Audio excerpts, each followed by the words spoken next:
আমাদের হাত নাই। এই জিনিসগুলো কিন্তু আমাদেরকে ডে বাই ডে পিছিয়ে দিচ্ছে, তাই না? এরপরে কি আছে? যখন এই জিনিসটা হয়ে যায়,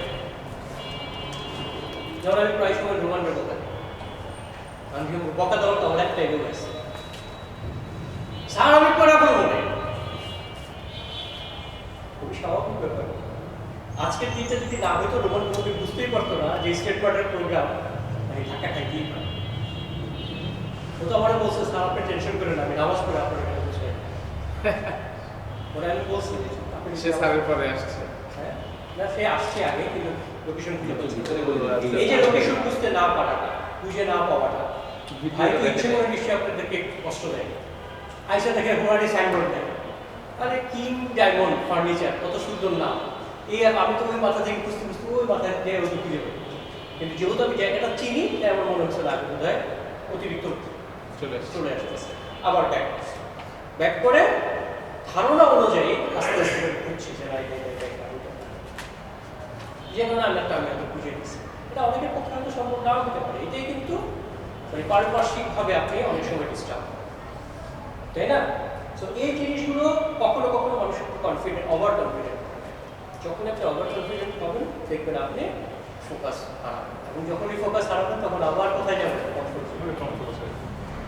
বিষয়গুলো সিকোয়েন্স। অনেকবার কমফোর্ট জোনে চলে যাওয়া, কিছু তো করার নাই বস। সবচেয়ে প্রিয় জনপ্রিয় একটা নেশা তো ভাই। কথাটা শুনলে হাসি পাইলেও কিছু করার নাই ভাই। পৃথিবীর সবচেয়ে জনপ্রিয় নেশা হচ্ছে কমফোর্ট জোনের নেশা, ঠিক আছে? এটা এত জনপ্রিয় নেশা, এটা বাচ্চারাও কমফোর্ট জোনে থাকতে চায়, বাপ মাও থাকতে চায়, দাদা দাদিও কমফোর্ট জোনে থাকতে চায়। আমার দাদা দাদি কখনো আমাদেরকে বিজনেসম্যান হইতে দিতে চায় না কেন? কমফোর্ট জোনে থাকো বাবা, এত রিস্ক নিও না, লাইফ এত রিস্ক নেওয়ার কি দরকার? কিন্তু ভাই বিশ্বাস করেন, মুসলমানদেরই তো জাকাত ফরজ হচ্ছে, তাই না? জাকাত মানে নাকি দেয়া, তো দেয়া তো দিতে হবে ভাই। আপনি যদি ইনকামই না করেন তাহলে আপনি দিবেন কোথেকে? আমাদের তো আরেকটা মজার ব্যাপার আছে, যার সম্পদ কম আখিরাতে তার সহজ হিসাব সহজ হবে, তাই না? আচ্ছা ভাই, আপনার ইন্টেনশন যদি খারাপ থাকে তাহলে কি এটার রেজাল্ট ভালো হয়? আমাদের ইন্টেনশন থাকে বড় হলে হজে যায় সব বাচ্চা ইন্টেনশনে। কিন্তু হজে তো ভাই ইয়াং বয়সে থাকতে যাইতে বললে আরো বেশি ভালো, তাই না? ইন্টেনশন। কিন্তু দেখেন আপনার সম্পদ কিন্তু এমনিতেই কমে যাবে যদি আপনি অতিরিক্ত দান করতে পারেন। আপনি নিশ্চয়ই, আপনি যদি ভালো মানুষ হন নিশ্চয়ই আপনি সন্ত্রাসীকে দান করবেন না, করবেন? হ্যাঁ, গাঁজাখোরকে দান করবেন? আপনি কাকে দান করবেন? যারা সুবিধা বঞ্চিত আছে তাকে যেন একটুখানি নিয়ে আসতে পারি। আসসালামু আলাইকুম। ওয়ালাইকুম আসসালাম। প্লিজ। তাহলে ব্যাপারটা কি হচ্ছে ভাই, দান করতে গেলেও তো ভাই আপনাকে আর্ন করতে হবে, রাইট? দান করতে গেলে আর্ন করতে হয় না? দান করতে গেলেও আর্ন করতে হবে। তো পৃথিবীতে ইসলাম কিন্তু আপনাকে ধনী হইতে বলছে, ইসলাম কিন্তু আপনাকে কখনো গরিব হইতে বলছে কিনা আমার জানা নাই, কোথাও লেখা আছে কিনা আমার জানা নাই। আমি যেটা জানি সেটা হচ্ছে জাকাত দেওয়ার কথা বলছে। তো জাকাত দিতে হবে কারা? ধনী লোকে। কোথাও কি বলা আছে যে কম জাকাত দিবে তার জন্য বেশি সওয়াব আছে? যে বেশি দিবে তার জন্য বেশি সওয়াব আছে। হ্যাঁ, মানুষ ধনী হবে, মানুষ গরিব হবে, এটাই স্বাভাবিক, এটা আল্লাহরই তৈরি করা।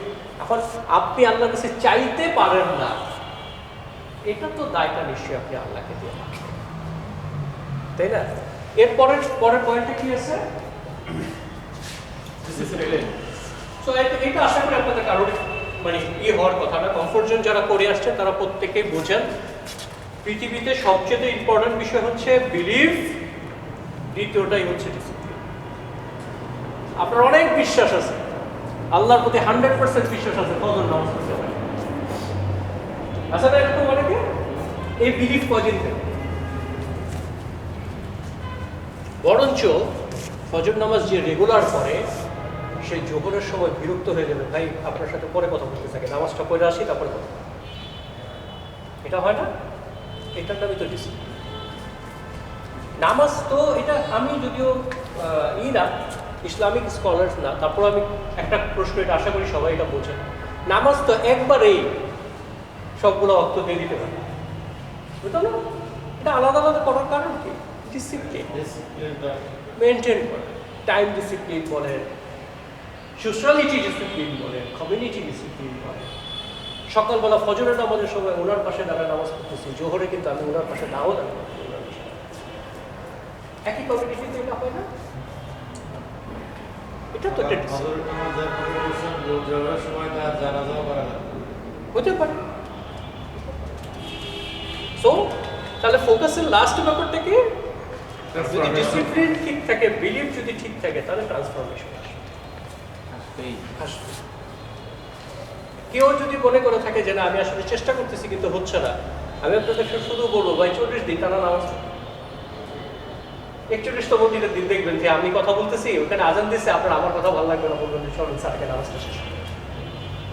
খুবই স্বাভাবিক। এটা ডিসিপ্লিনের ব্যাপার। সো বিলিভ যেমন ইম্পর্টেন্ট, তারপর হচ্ছে ডিসিপ্লিন। 3 নম্বরে কি থাকে? আপনারা আমাকে একটু হেল্প করে দেন, কারণ এটা এতগুলো কারণ দিয়ে দিচ্ছে, আমি আসলে কারণ ট্রান্সফরমেশনের পরে পরের চ্যাপ্টারে আছে, হ্যাঁ কোনটা? একটা কনফিডেন্স হচ্ছে যে আমি এতদিন পারতাম না, আমি এখন পারি, পারবো। আমি এখন যদি মানে হাঁটা শুরু করি পারবো, ঠিক আছে? আর ওভার কনফিডেন্টের ব্যাপারটা হচ্ছে আমি এখন এত পারি, কোন ব্যাপারই না। কোনো ব্যাপারই না। কনফিডেন্টটা হচ্ছে আপনি এখন চাকরির পাশাপাশি বিজনেস শুরু করতে পারতেছি না, কি করলাম?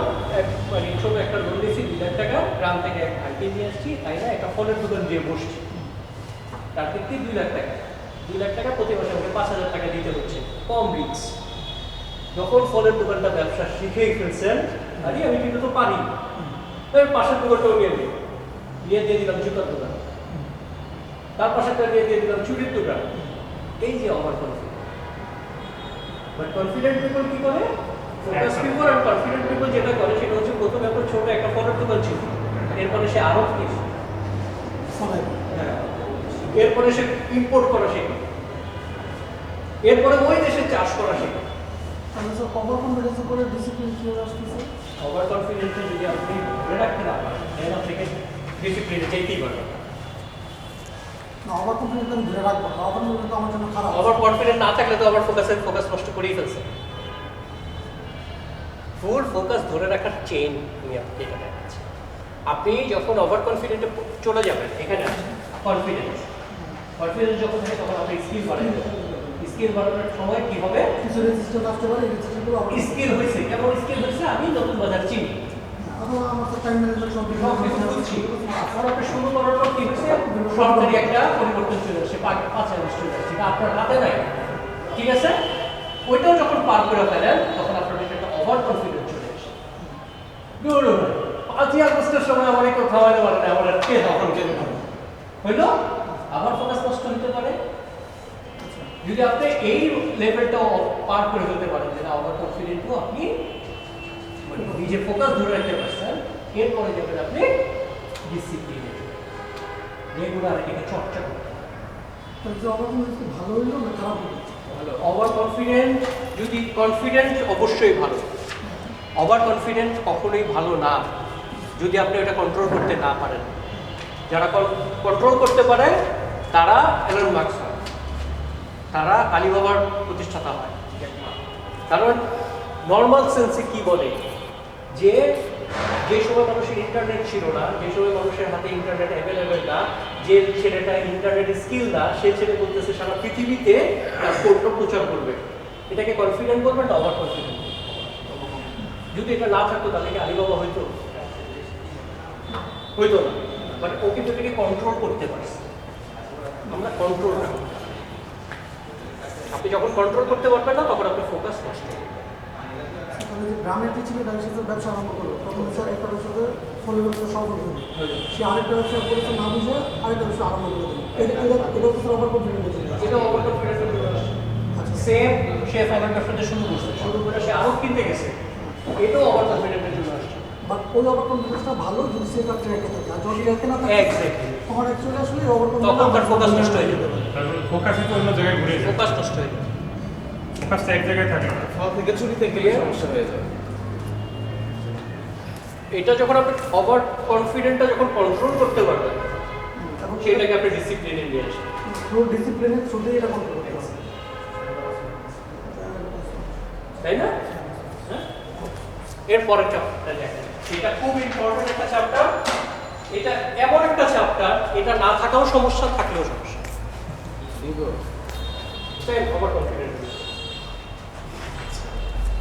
আমি একটা জিনিস প্রায় সময় ফিল করি, গত কয়েকদিন আগে একটা কোম্পানিতে ওনার কনসালটেন্সি করার কথা ছিল আমার আজকে 3 মাস আগে থেকে, কিন্তু কোনো না কোনো কারণবশত হয়তো পেমেন্টে উনি কনফিউশন ছিল যে এত বেশি দিয়ে কনসালটেন্সি হিসাবে নিব, এই টাকা দিয়ে তো আমি মার্কেটিং ম্যানেজার জিএমই পাই। এটা অনেকের থাকতেই পারে, অস্বাভাবিক কিছু না। উনি তখন আমাকে হয়তো নেয় নাই বা নিতে পারে নাই। তো পরবর্তীতে কোনো একটা সময় ওনার অফিসে কোনো একদিন যেতে হয়েছে, যাওয়ার পর যে ছেলেটা ওখানে জয়েন করছে ওই ছেলেটাকে আমি চিনি। ওই ছেলেটা আমাকে বলতেছিল যে স্যার আমি তো ফেইলর। কেন ফেইলর? মানে ফেইলর এটা আবার কি জিনিস? সাকসেস জিনিসটা হচ্ছে ওই জিনিসটাই যেটা হচ্ছে আমি যত বড় বড় মানুষের সাক্ষাৎকার দেখবেন, সাক্ষাৎকারে কিছু কমন কোশ্চেন থাকে। একটা হচ্ছে আপনি সফল হয়েছেন কীভাবে, এটা একটা কমন। আরেকটা হচ্ছে আপনি যে সফল হওয়ার জন্য আপনি আসলে কীভাবে সফল হওয়া যায়, এটা কি পরামর্শ দিবেন, এরকম কিছু কমন কোশ্চেন থাকে। এর ভিতরে একটা কোশ্চেন সফলতা বলতে আপনি কিভাবে মিন করেন যে আপনি এটা সফল। একজনের কথাটা আমি সবসময় এটা ফিল করি যে আপনার সন্তান যদি আপনার মতো হইতে চায়, আপনার নেক্সট জেনারেশন যদি আপনার মতো হইতে চায়, তাহলে আপনি সফল। আপনি অনেক কিছু করছেন কিন্তু আপনার সন্তান আপনার মতো হইতে চায় না, বাদ দিলাম, আপনার জেনারেশন আপনার মতো হইতে চায় না, তাহলে সফলতার কোনো কিছু নেই। আমার সন্তান যদি আমার মতো ডাকাত হইতে চায়, হোক, আসলে ঠিক আছে, তাহলে আমার নিশ্চয়ই আইডেন্টিটিফুল একটা জায়গায় আমার সন্তানকে ইফেক্ট করতে পারছি। আপনার কি মনে হয় আমেরিকা খারাপ? তার নিজেদের জন্য ভালো। ও তো নিজের জন্য ভালো করছে।